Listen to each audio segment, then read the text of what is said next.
Good afternoon, welcome. Thank you all so much for being here. Our event staff moved a bunch of stuff to get us all inside. Thank you guys. Can I have a round of applause actually for our Eastern State team? We were supposed to be outdoors right now with a big graph as a backdrop, which would have been wonderful and very cold. So on behalf of our CEO, Sally Elk, who's in the back row somewhere, there she is, and our board of directors and our wonderful Eastern State Penitentiary staff, welcome to Eastern State Penitentiary. I'm Senior Vice President Sean Kelly. When my friend Celeste Trusty first called me about this event, Celeste! Of course, I was thrilled. Celeste has been a friend for many years. The work that she's doing right now with our Lieutenant Governor, John Fetterman, to make our parole and commutation process more transparent and more equitable is really inspiring. So, of course, I will always jump at a chance to work with Celeste.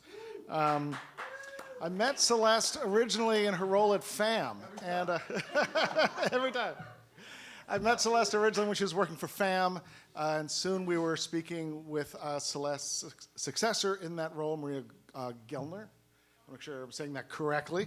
Maria, one of the true guiding voices and guiding partners to make this event here today possible. So thank you to everyone at FAM for your many years of great partnership for us here at Eastern State. And of course, at the time that Celeste reached out, Senator Sharif Street was already very much pushing this event forward, and he's one of the true visionaries of this work in Pennsylvania. And his staff, including Desmond McKilson, was already hard at work on this event, even when Celeste first called me.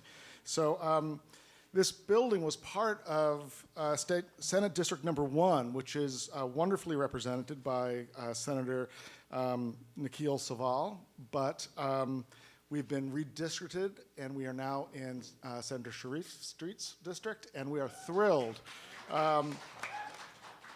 Senator Street's tireless and really inspiring leadership in Harrisburg on issues of justice reform speaks for itself. We're so happy to be in your district now, Senator.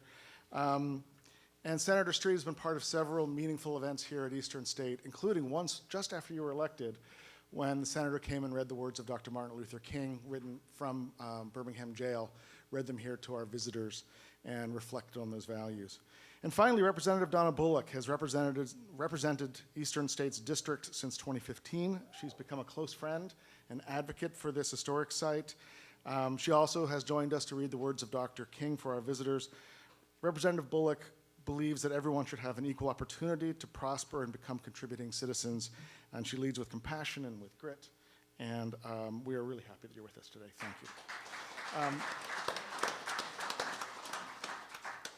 We were supposed to be outside by our big graph. So if you can imagine behind me a giant graph showing the rate of incarceration in the United States, and the north side of the graph shows the truly shameful racial disparities in our prison population growing worse in this era of mass incarceration. As Alice Walker has written, all history is current, and so we gather here today in an abandoned prison, united in our belief that we must do better. All the partners here today support pathways home and access to quality education for people in Pennsylvania prisons. We at Eastern State are proud second chance employers, or as we prefer to say, fair chance employers, and we have been since 2016 under the leadership of Lauren Zalett, who's here. We've done this work, I like to think, almost kind of before it was cool. I'm so thrilled to see how many organizations are now embracing this idea that people coming home can be wonderful co-workers and assets to their organizations. But I like to think that we were on the cutting edge of that in 2016. These are our core values as well. Today at Eastern State, we embody these values through our LEAD Fellowship program under the strong leadership of Jerome Loach, who will be speaking with us later today, and through our Preservation Trades Academy under the wonderful leadership of Liz Trumbull, who's also here with us today. Welcome, friends, to Eastern State Penitentiary Historic Site. We're so proud to partner with you to celebrate the potential of people coming home, the vast potential of people coming home from Pennsylvania prisons. Let's bring some folks home.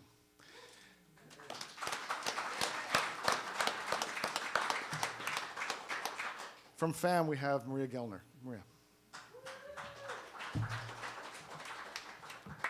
You're really tall. Hi, everybody. I'm Maria. I'm FAM's Pennsylvania State Policy Director. I took over from Celeste about 8 months ago. We are here today celebrating Second Chances Month.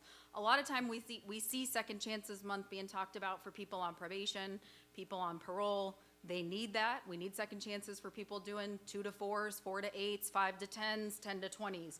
But we're here today talking about second chances for people doing extreme sentences. Sentences like Salim did, and Suave did, and Miss Naomi did. 10, 20, 30, 40, 50, 60 years. We have people in Pennsylvania prisons right now who are in their 80s and 90s who have no chance to come home, as you all know.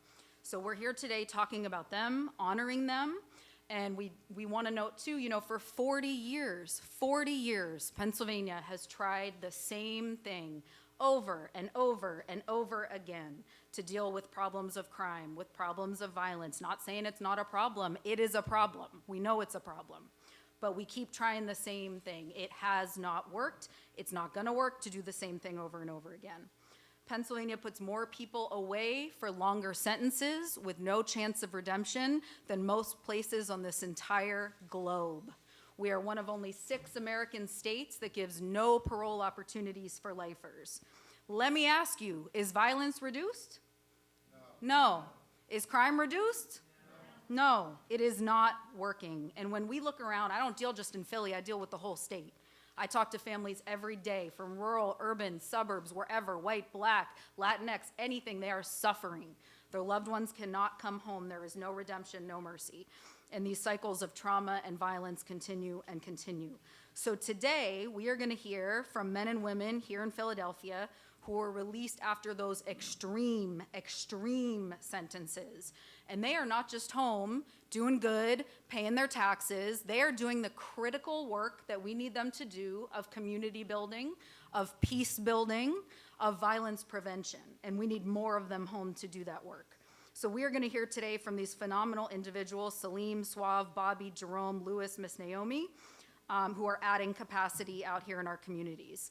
And at a time when crime is rising, all we hear about is the homicide rate. We cannot afford as Pennsylvanians to waste $1 on policies that don't work, and this does not work. So I am going to introduce Senator Sharif Street, who we are extraordinarily grateful for. SB 835 and SB 135. Senator Street.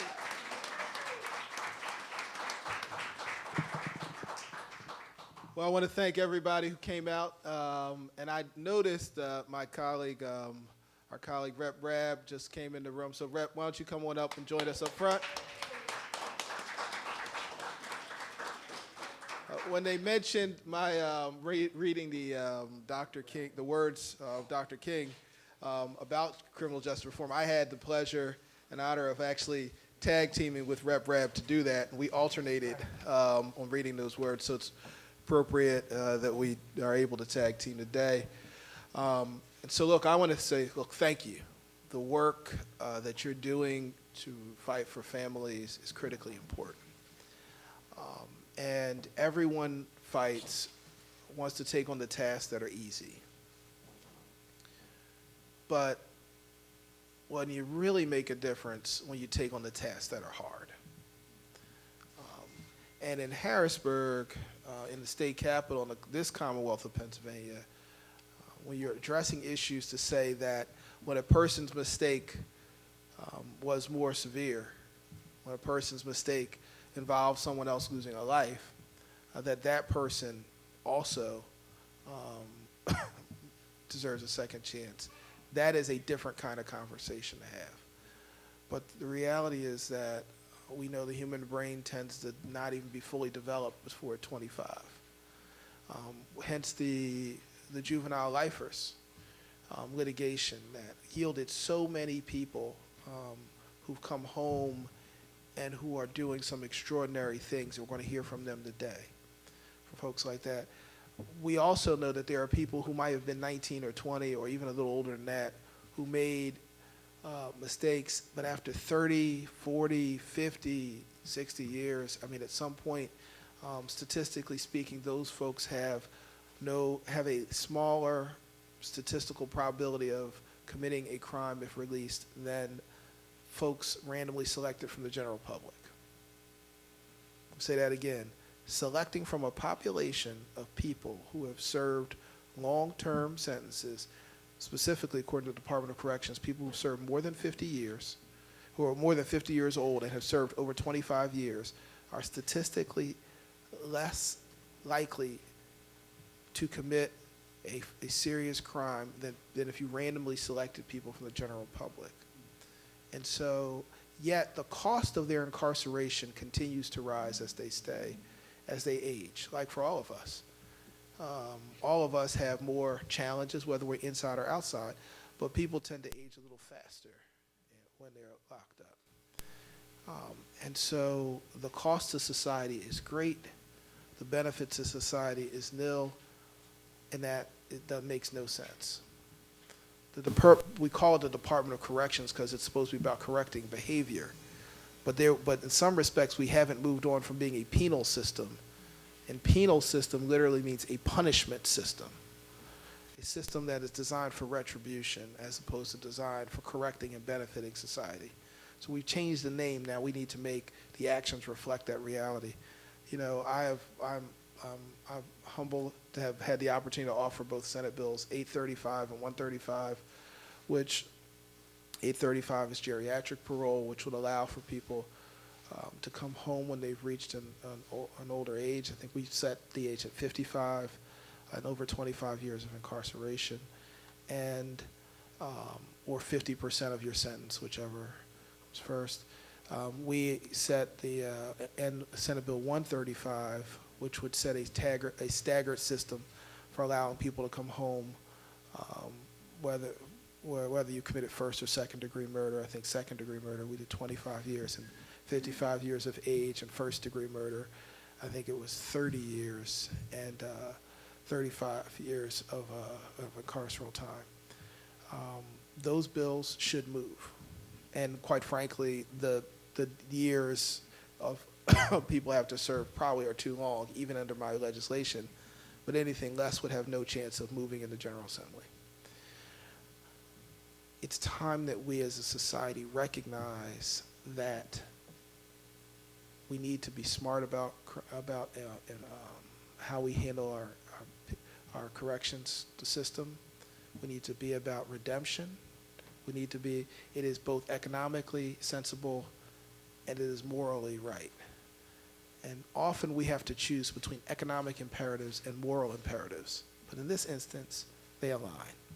And so I thank you for being here, and I'm looking forward to hearing from so many of the stories of people I've heard before, but we'll hear again, who are doing some extraordinary things in their lives.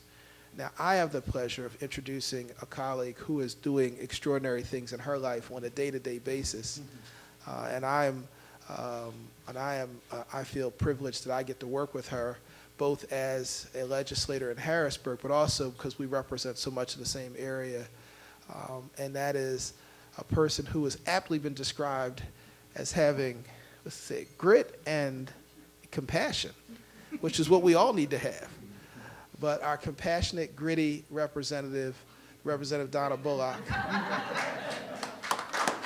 And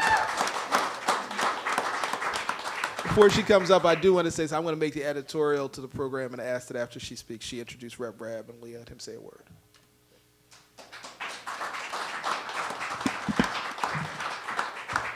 Thank you, Senator Street. I think part of the description that was missing was compassionate, grit, and tiny. So I'm going to bring this down just a little bit.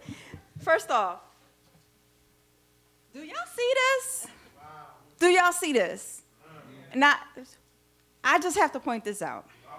Bobby Harris, entrepreneur, black businessman, out here with his own water. Support this man. Now just imagine, there, take all of that, take all of that. That's right. At the age of 15. 15. Imagine what we could have done with young Bobby. What kind of businessman young Bobby would have been had it not been for them 29 years. What kind of businessman young Bobby could have been at the age of 15. The talent, the skills, the years we lost when young Bobby wasn't with us. I say that because often when I talk about second chances, I always go back to first chances.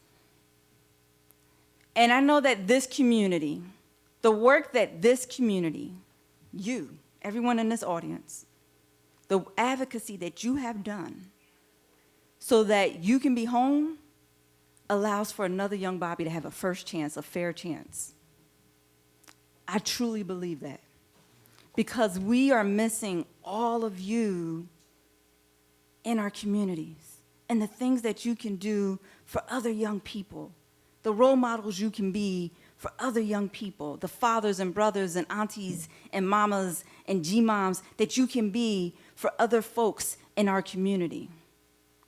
Some of the best lobbyists and advocates that I've seen in Harrisburg have been y'all. Have been y'all. Y'all are amazing at getting it done. I want to curse, but y'all got it done. Amazing. And I don't want to say that lightly. When I talk to the Gray Panthers and the Lifers, I am always impressed with the research and the work that they put in to push legislation for second chances, to push legislation for compassionate release, to bring legislators to SCI Chester and SCI Phoenix and SCI Dallas. Y'all, I mean, my man Rob email me all the time. Rob Paseka, I mean, y'all know Rob. He is persistent, if anything. But the reality is that it's that kind of work and advocacy that is really unmatched by any lobbyist who tries to call me or email me. Thank you. Thank you for that work, because of your advocacy, these issues are at the forefront for legislators like me, Senator Street, Rep. Rabb, and we also know we can do this work because we got backup.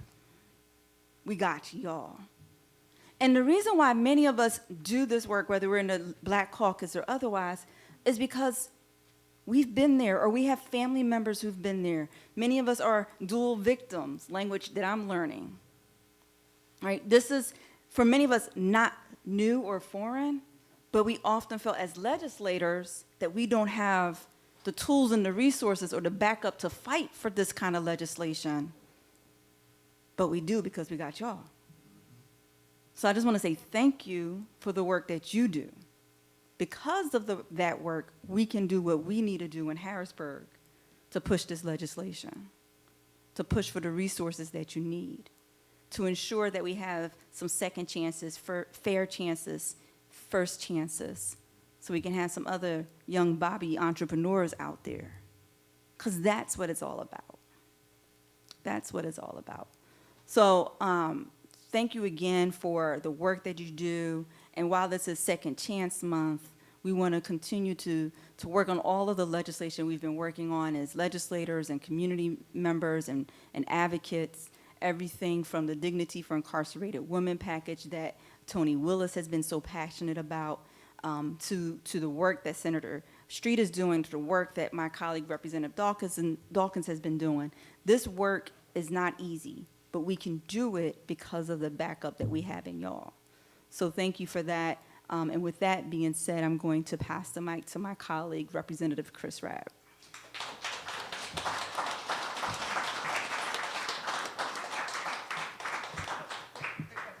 One second, because I have to make sure we do this right.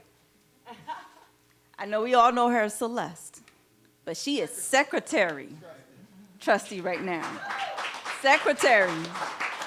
And so I just want to congratulate her on her next chapter, and she's going to be working with us in her new role. But Secretary, Sean,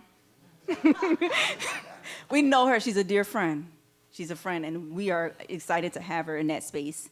But congratulations again to the Secretary, Chris. Thank you, Madam Chairwoman of our esteemed Pennsylvania Legislative Black Caucus. And it's a pleasure to see you, Madam Secretary, who I had the great fortune of being on a panel with and throwing it down. So I love being in great company. I'm in extraordinary company today. when I was walking here, I passed Al Capone's cell. And I was reminded of a visit that was orchestrated for the House Judiciary Committee. And that's when we, as members of the Judiciary Committee, and there's 25 members from the House who are on every standing committee, 15 Republicans and 10 Democrats. So Republicans run all the standing committees. We had a visit to Eastern Penitentiary. And I noticed all the Republicans kind of disappeared, and I heard some chuckling, some laughter. They had dipped into one of these cells, and they were laughing. They were taking selfies. He said, "Hey, Rab, come on, join us." I'm like, nope. I know people who live in cages. This is no joke.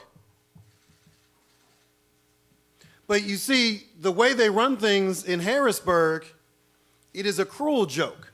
And one of the many stats I learned from now Secretary Trusty was that since 1970, there are how many new criminal offenses on the books? Oh my gosh. How many Was it more? 1,500? 1,500. 1,500. They come through the judiciary committees in Harrisburg and have the great misfortune to have to vote against all of these awful bills with feeling almost powerless. I speak up when I can muster the energy to deal with these knuckleheads. But I'm inspired because, as Chairwoman Bullock said, the best lobbyists we have are y'all. When you speak from your own lived experience, from your own expertise, from your own passion, that moves us, and not just the Republicans, but some of these Democrats who need to be schooled too, am I right? Because not all public servants are created equal. And there's some narratives that happen on both sides of the aisle that are very problematic. So they need to be schooled, and no one can school them better than people in this room. And I know that I have learned a lot from many of you. And I appreciate the indulgence. And I'm here because it is it's Second Chance Month. We need to have as many second chances as possible, because I certainly know that there's a lot of people who we work with who've gotten many opportunities to get this stuff right, and they never got into the type of carceral state that many of you have lived through, and not let that define you or your limitations. So I'm really here to honor you, because it's your leadership that inspires those of us who are on the legislative front lines. But the front lines are a lot broader than media portray, because the reality is you are on the front lines, and we are cheering you on and assisting you however we can in furtherance of justice. So thank you all, and thank you for allowing me to come today. This is a treat. I normally am not allowed to leave my district, so I appreciate it. You got a passport just for today. That's right.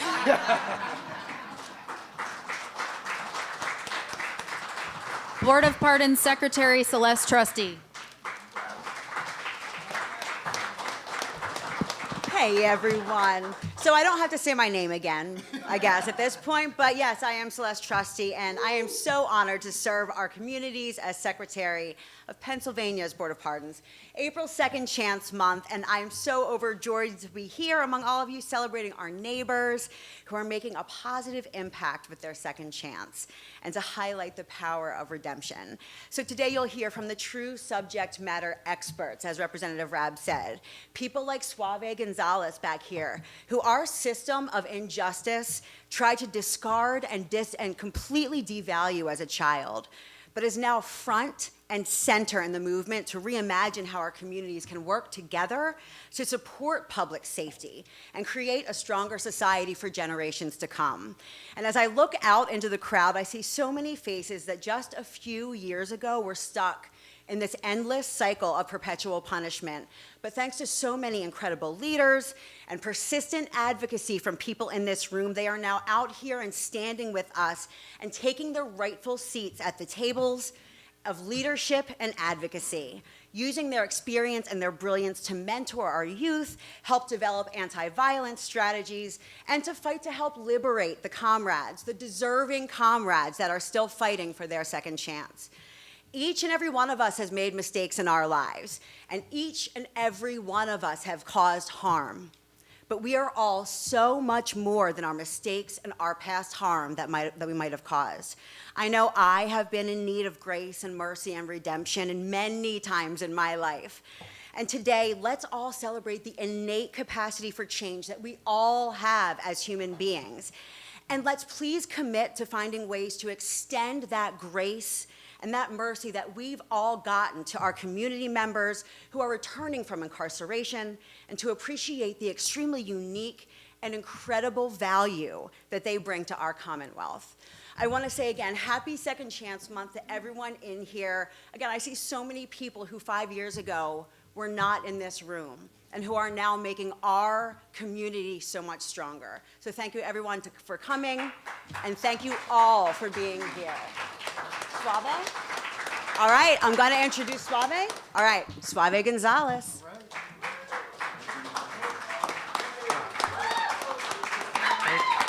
Thank you. My name is Suave Gonzalez. I served 31 years, 85 days, and 21 hours in the state prison Grattisville. That's where I met Bobby, with his water idea, when we was drinking nasty water. But I'm also the administrator, chairperson to the Iron Mall program at Community College. And that program consists of giving returning citizens a second chance to come to school and achieve their degrees, or certificate program. And when you come on campus, you're not a returning citizen, you are a student. Nobody will ever know that you've been in prison. And the reason I took that job is because I learned how to read and write in prison. You got men in this room such as Eric Van Zandt, Smokey, and all these brothers that when I was going through college mentored me and made sure that I graduated. I'm sorry, Eric, for putting you on the spot. So I'm happy to be here. When I came home, I had a great support system. And for me, that works. But I messed up. I married the wrong woman, and I ended up back in prison for 3 months on a false charge. And when I was in that cell, I said, you know what, I got to do better. I got to do better. So while I was in that cell for 90 days, I wrote down that I wanted to create a podcast. And I wrote it down. And when I came home, I executed that plan. And people laughed at me. They was like, oh, you ain't no reporter? Cool. But guess what? Today I stand in front of you as the winner of the IDA Award. For those that don't know, that's like the Oscars in podcasts. Not only did we beat NBC, CBS, BBC, and Joe Rogan. Wow. Somebody that created something in a prison cell. And as I travel the country, I remind people, this is a juvenile lifer that went to prison at the age of 16 with an IQ of 56. Today I got press passes to go basically anywhere in the country. And I always remind people, it's about giving somebody a chance. It's about redemption. It's about giving somebody a chance. Somebody gave me a chance. When I ain't had a place to live, Aisha Richardson gave me a chance and put me in a place. That's what she did for me. When I ain't had nobody go pick me up in prison, on my day one, she was there. And a lot of times we don't acknowledge the people that give us that hand, but I like to acknowledge them.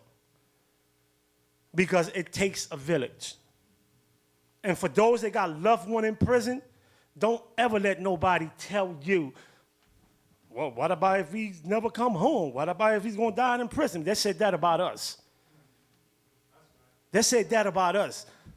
They got men in this room that we sat in the auditorium meetings years after years, trying to find a way out. Now we out here. We have a responsibility to be the voice for those that we left behind. And if we shine, they shine. It's plain and simple. We need a lifeless bill that give the man and woman a chance to come home. Not just people for second degree. We need a lifeless bill. Period. Because you got brothers and sisters in there that deserve the same chance I got or even more. So we need that. And I want each and one of y'all to understand that death by incarceration, the name of our podcast, if you haven't subscribed, please subscribe. Please do so, right? That success that we got from the podcast, it's not because I did something special. It's because I call on people like Celeste. I call people like Celine. I call people like Christina. I call people like Eric. I call people like Bobby Harris to come on, like Mobita to come on and travel all the way to Princeton to do these podcasts, right? They won that award for us. Because if it wasn't for their interview and their story, we would have never been there. And today we have a platform, 42 million listeners. I'm going to say that again, 42 million listeners on Apple. And that is coming from somebody that was in a prison 5 years ago, and I wasn't sure if I was going to make it home or not. So don't tell me that we can't do it. Don't tell me that people don't change. I started crying the next day after I was arrested, for real. It ain't took me no 25. I got it immediately. You know, so I understand, you know, the politics, but I also know that we got brothers and sisters we got to bring home. You know, they want our brothers and sisters to die in prison till they're 60, 70, then let you out. We need them home now.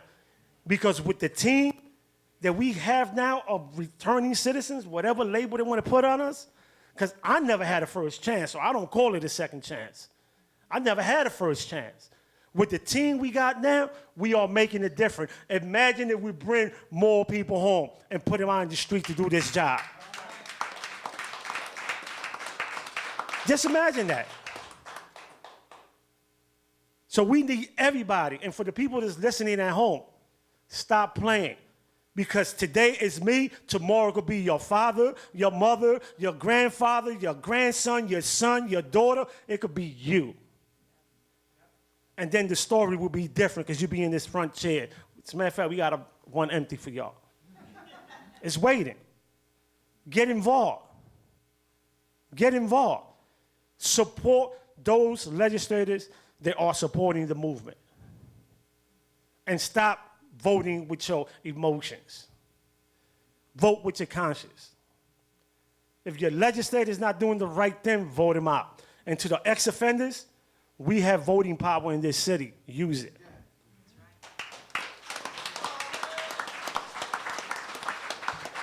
Powerhouse, Executive Director of the Abolitionist Law Center, Robert Salim Holbrook. Thank you. Thank y'all for coming out on this day of redemption during this Second Chances month of April. I always have a fondness for coming back to Eastern Penitentiary. I grew up in the shadows of this prison's walls as a child, and I like to tell people that it was really ironic that as a kid, I used to try and scale these walls with my friends because we thought this was like an ancient fort or castle. And years later, I found myself trying to scale the inside walls of a prison to try and get out, serving 27 years in prison as a child. Redemption is something that Philadelphia knows well. When you look around this room, I see stories of redemptions in practically every seat and everyone's faces. All of us at one time or another have fell short. But juvenile lifers that have come home, we have set a precedence. We have shown that it's possible to decarcerate en masse. Over 300 juvenile lifers were resentenced. Philadelphia welcomed home close to 200 of them. We have the lowest recidivism rate practically in the country. I think it's probably like 1.3 a 1.7% recidivism rate, right? So this is a success story, but this is a success story that we couldn't have done this alone. A community helped us do this. So hats off to the city of Philadelphia and the reentry groups, the politicians, our families, and most importantly, the movements that brought us home, because it was movements that brought us home. Now, in terms of the people that we left behind, I like to tell people this. I'm not unique. Suave is not unique. None of us that did all that time and came home and are out here making these contributions are unique, because we had so many mentors who took us under their wings when we was in prison and helped us develop into the people we are today. And they're still inside prison, right? When I came through prison, they had already had 20, 25 years. I did 27 years, right? Been home 3 years. So think about that. I was out of circulation for 27 years. These men took me under my wing, and they had 20 years in. Many of them have 50 years in, and they're still inside. They could be here, they could be home contributing, just like I am, just like Suave is, just like Sergio is, just like this brother here, so I don't know your name. Joshua, it's so many of y'all here though. We did time together. I know the ones that did time here. All I gotta do is look at you, and I could look in your eyes and know that you was in them cages, right?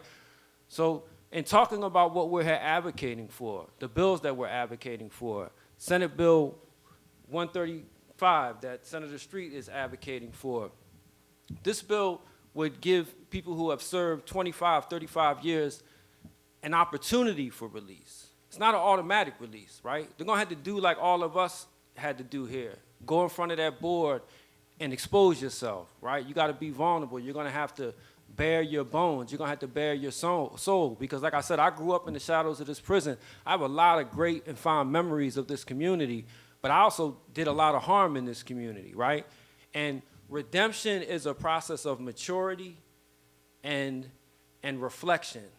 And that's what a lot of us did in them cages. We had an opportunity, like Suave said, it didn't take him long, right, to realize that he was done.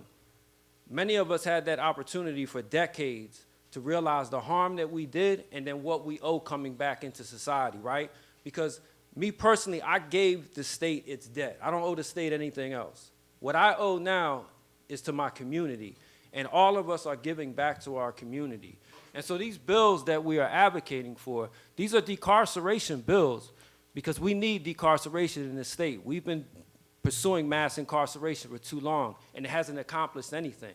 It's not a deterrent. It's not making our community safer. However, decarceration through public safety is what these bills are about, because this population that we're advocating for, people who have been in prison decades, have the lowest recidivism rate of any category of offender. I'm going to repeat that. People who have been in prison for extreme sentences and have been in prison for decades have the lowest recidivism rate than any category of offender. I don't care if it's white collar, I don't care if it's nonviolent, whatever you want to call it, drug offenders. This is the population that we should be advocating to come home from a public safety standpoint. They constitute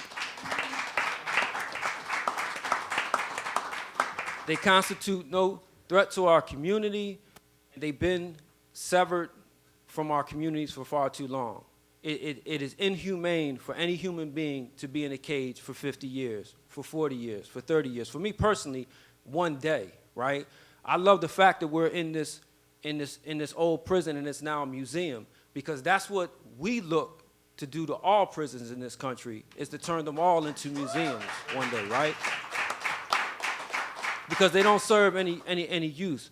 But again, circling back to these people that we're advocating for inside of prison, for us, this is about public safety too. We want to bring them home because we know that they're going to contribute to society, they're going to help our communities, and they could be mentors. Like they were mentors for me, they could be mentors in our community. But we also need to expand the clemency process, because right now, Senator Street is transparent. All of us who advocate for these bills are transparent. These bills aren't going anywhere right now. We still have a lot of work to get these bills passed in Harrisburg. But clemency right now is the immediate pathway to release. And we need to expand clemency in Pennsylvania. We need to be advocating for that unanimous vote to be rolled back so that it could go back to a majority. We need to expedite the process. We need to expedite the process, but we also need to do something else too. Those prisoners, those people who are putting in their petitions for clemency, we need to give them the same standard of review I got, the same standard of review other lifers got. As it stands now, clemency in Pennsylvania, you literally have to have practically been an angel for 20 years in order to be released. Had commutation been my avenue of release, I could assure you I would have never have gotten it, just because of the problems I had in the first 10, 15 years of my incarceration in Justin, right? So we need to expand the same standard of review that is applied to all prisoners, all lifers, to people who are going up for clemency after 25, 30 years. Because again, listen, I like to think of myself as special, but I'm not unique, right? All of us are human beings. We like to think of ourselves as special and unique, but I'm not. I know that there are thousands of other prisoners who have been in prison decades, that if they are given the opportunity I was given, that Bobby was given, that Serge was given, that Suave was given, that Naomi was given. And Naomi had to put in 40-something years, but Naomi should have been home decades ago, right?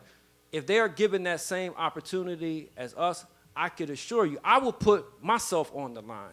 I will go back, right, if what I'm saying is wrong. If they are given the opportunity to be out here just like all of us, doing the work that we're doing, all of them won't be advocates, but I can tell you what, all of them will be contributing to their community, to their family, and to the society. So that's who we are advocating for. Long-term prisoners who have been in prison for decades, who constitute the least threat to public safety, and from a humanity standpoint, from a human rights standpoint, we need to give them the opportunities. The state needs to give them the opportunity to come home to their families. So thank you for giving me this opportunity to speak. Last but not least, Pennsylvania commutation specialist, commuted lifer, and real-life angel, Miss Naomi Blount Wilson.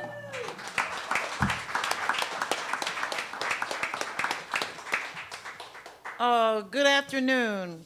It is such a blessing just to be here today, really. Just a blessing to be here, period. My name is Naomi Blount Wilson, and I served 37 years. You gave me 3 more than I. Yeah, 37 years on the inside. I've been home 2.5 years. And I work for the Lieutenant Governor with Celeste, and I'm a commutation specialist. I help others that are doing life sentences and long-term to fill out their applications, you know, the correct way, so that they too may just get that chance. And then it just feels good that when people are communicating with somebody that's been there, you know what I mean? It's so much easier for them. You know what I mean? They feel comfortable talking to me. I'm real people. I've been there. I walk that walk. I'm definitely not going to blow smoke. I'm going to tell them like it is. So I do talk to the families just to try and prepare them, you know, with what they'll be going through. Also, I work for Mr. Bond. I work with Shining Light. We travel throughout America's prisons just to try and unlock human potential of those that are on the inside, because we have so much potential, but people don't even dig that we got potential because we're on the inside. People sometimes just think that we're less than, you know, and we're not. So this is why I try to really walk that walk. You know how you have people that are Christians and, you know, they do that holy roly stuff, and you know, they talk that church stuff, and soon as church is over, you know, there's some place that really a Christian shouldn't be. You know what I mean? Well, I'm not that type of a person. I love people, and, you know, I try and walk that walk so that people can look at me as an example to know that some of those that are on the inside are just like me, that are deserving to come home. You know, I remember I was told once that people, you know, that go to prison, you'll never find a friend. You can't find friends in prison, but that is so not true. I've met some of the most beautiful women that I could ever meet in my life, and I love them. We became family. We're friends, you know. I miss them. You know, sometimes when I just talk about them, you know, I get like choked up because I know what they're going through. And when I look back over my life now, I wonder, how did I do 37 years? Well, it's like, thank you, God, because I don't know how I did it. When I look back now and I hear the complaints of those that are on the inside, which only makes me remember, wow, I went through that. You know what I mean? With a bed, the food, the medical treatment, So those that, and I always tell people, those that don't have loved ones on the inside, get involved. They have a prison society. You know what I mean? Something, and it's very easy to get into prison society where you can go and meet some of these people on the inside so that you just don't have that type of mindset that, well, they're in prison, they must have did something, they ain't in there for singing on the choir. You know what I mean? And people think like that. I used to be one of those people that used to really think like that. I mean, I didn't think like harshly of people, but I was like, well, if they're in prison, they must have did something to get there, but look what happened to me. That's why it's always good to not point the finger. When you do point the finger, you need to turn it around on yourself. Don't point the finger, because I'm telling you, whoever thought that I came from a good family, church family. My mother and father loved the Lord. I got caught up. I started using drugs. I started drinking. I started hanging around with the wrong crowds. I just started doing those things. But however, being with the wrong crowd, I didn't murder anybody, but I was with someone that did. And we both got life sentences. So life just takes you places. But when I look back over my life now, I didn't want to do 37 years in prison. That was a long time. But I thank God for even just putting me in that place for just a short time, you know what I mean, so that I could just get me together, so that I could be here and be, that type of advocate for those that I left behind. So I'm not going to talk so much, because I could go on and on and on, and I really could. I could just go on and on, because I'm just so blessed. I am so blessed. You know what? All the things that I used to take for granted, I take nothing for granted now.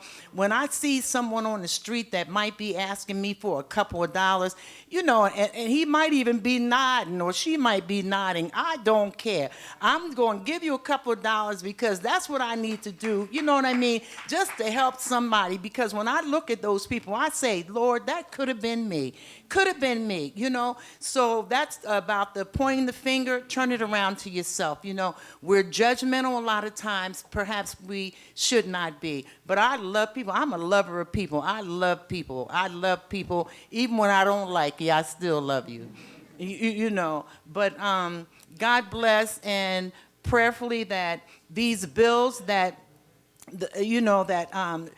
street is trying to, pass, that people need to consider. Don't just say, well, I don't have anybody on the inside, or, just, consider and just think that it could be you. Don't ever think that you're exempt from going on the inside. You never know what can happen. People are carjacking nowadays. You know what I mean? Now, I know you ain't going to get carjacked and let your kids get hurt. You're going to defend yourself. You know what I mean? So you just can't say it would never be me. So consider, the bills, when these bills do come out, and read them, and consider and support.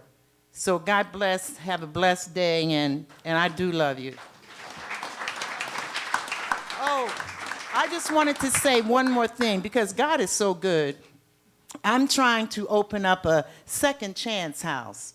And so it's going to be called Naomi's Second Chance House. I already found the building. So I went and did everything that I needed to do. And now I'm just waiting for them to zone the building. So, and you know what made me do that? Because God is just so good. And everybody ain't on the same page I am, so I'm not no holy roller. I don't try and push God on everybody. You know what I mean? But I'm just saying what works for me. And so this building, I want it to be zoned so that people that come home will have a place to go. When I was on the inside and people used to come back and forth, and use the prison door as if it were a revolving door, and I couldn't understand why these people could not stay out. I'm like, but I never voiced it, but I would think to myself, Lord, if you just gave me that chance, I'm going to show these people how they need to stay out of prison. I just couldn't understand it because I was doing life. I thought I was going to die in prison.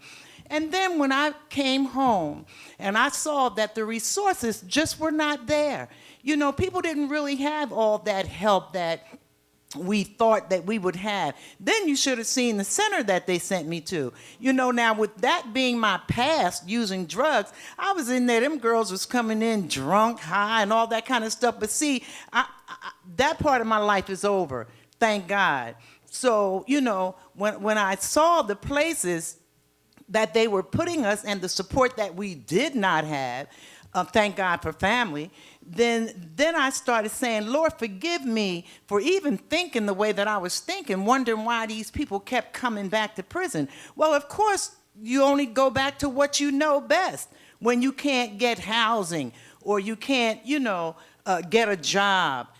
So they went back to what they knew. So that was the reason that they were coming back to prison. So I asked God for forgiveness for even my negative thoughts. But that is why I'm trying to open up this second chance house for those that may be coming home in the future so that they will have a decent and a safe place to come to. So that I just wanted to throw that out there, and thank you again. God bless.